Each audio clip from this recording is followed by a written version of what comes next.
प्रदेश के अंदर हम लोग जितने भी पुराने गवर्नमेंट इंटर कॉलेजेज हैं, संस्कृत विद्यालय पुराने हैं, जिनमें छात्रों की संख्या है, उनके पुनरुद्धार के लिए भी सरकार से पैसा उपलब्ध करवा रहे हैं। गवर्नमेंट एडेड कॉलेजेस को भी पैसा उपलब्ध करवा रहे हैं, जिससे जर्जर भवन के नीचे छात्रों को न रहना पड़े, बल्कि एक सुरक्षित और सुगम और सुरम्य वातावरण में, एक आध्यात्मिक वातावरण में वे अपना अध्ययन का कार्यक्रम संपन्न कर सकें और भारत के लिए एक सुयोग्य नागरिक हमारी संस्थाएं दे सकें। उसी क्रम में आज ये गुरुकुल को भी CSR निधि से गोरखपुर विकास प्राधिकरण ने जो धनराशि लगाई थी, उसका एक बेहतरीन प्रयास हुआ है।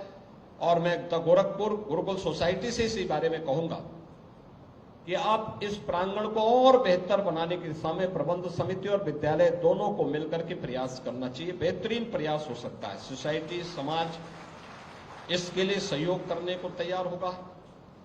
और ये अच्छी बात है कि आज भी विद्यालय में यज्ञ हवन के कार्यक्रम यहां पे संपन्न होते हैं। ये पुरानी आर्य समाज की पद्धति याद करिए, जब तक गुरुकुलों की परंपरा में ये हवन आदि के कार्यक्रम होते थे, तब तक वहां का वातावरण आध्यात्मिक वातावरण था और पठन पाठन का एक माहौल वहां पे था। वे संस्थाएं देश की शिक्षा की सर्वश्रेष्ठ संस्थाएं मानी जाती थी। लेकिन जैसे ही हम अपने मूल्यों से हटे, परिणाम क्या है? आज बहुत सारी जगहों पर हमें अराजकता देखने को मिलती है। इस अराजकता से मुक्ति के लिए एकमात्र माध्यम हमारे लिए अध्यात्म हो सकता है, अपनी विरासत हो सकती है। अपनी विरासत को अक्षुण्य बनाए रखने की दिशा में यह एक प्रयास है।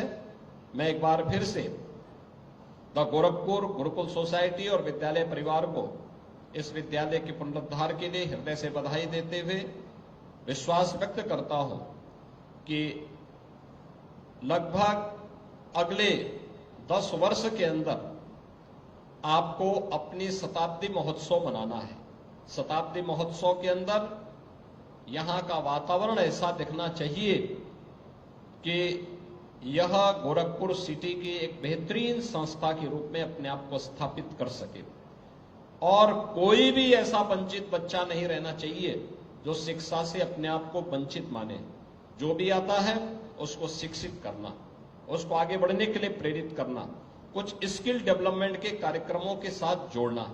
क्योंकि अब नौकरी के साथ साथ हमें उद्यमिता को प्रोत्साहित करना पड़ेगा, हर हाल में करना पड़ेगा। तभी भारत एक विकसित भारत की परिकल्पना को साकार करने में सफल हो पाएगा।